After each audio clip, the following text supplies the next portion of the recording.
guys, welcome back to my channel, and today I'm going to be talking to you guys about why I think I'd survive kind of all the demonic horror movies. So, I would survive them because I would never buy a house on a graveyard. I would never buy a house where somebody told me that, oh, all the family was murdered here. Not buying that house.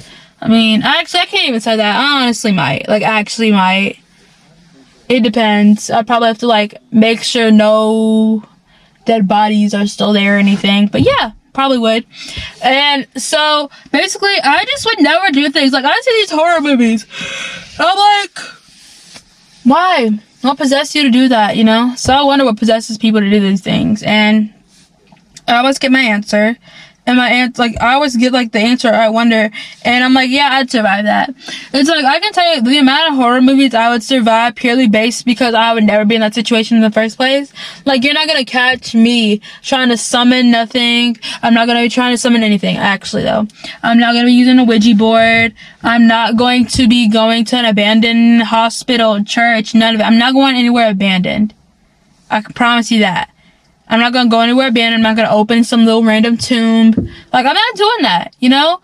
Who's doing all that? I would survive any demonic horror movie because I would just simply leave the house, if it was a house. If the demonic entity follows you, I'd never be in the first place. Also, you know why I'd survive a lot of horror movies or a lot of slasher films in the first place? Because I want to check the basement. If I hear a child giggling and I know I don't have a kid, I'm leaving the house. She's like, come leave. It's giggling from the basement. Why would I go to the basement?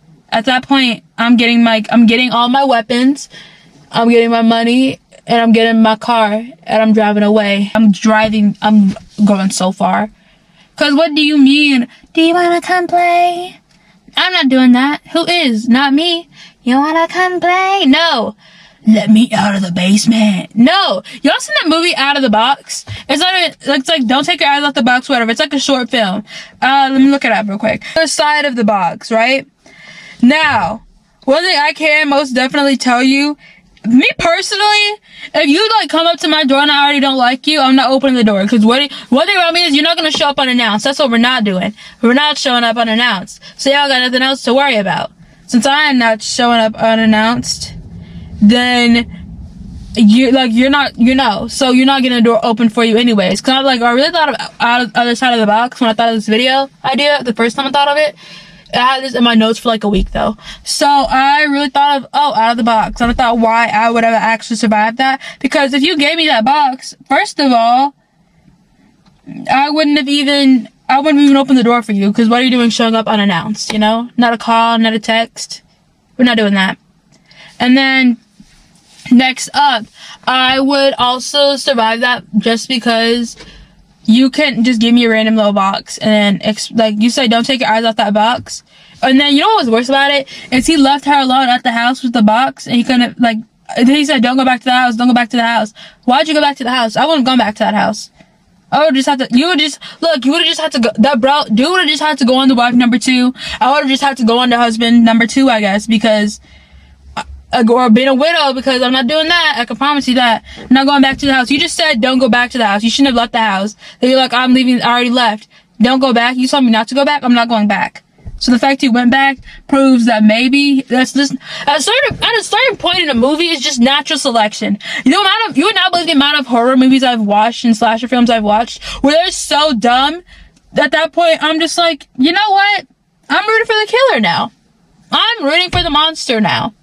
And it's I'm trying to think, y'all seen those movies that are always don't split up, don't split up, don't split up? Yeah, the person who says that, and then anybody else that splits up, I always think to myself, you know what? You deserve it. You deserve whatever happens to you. And so, then you know what's worse is when the person that says don't split up, they're either the ones that survive in the end, or they are the ones that kind of just, they don't survive to the end. They just, they die the middle. And then the dumbest one out of all of them survives to the end.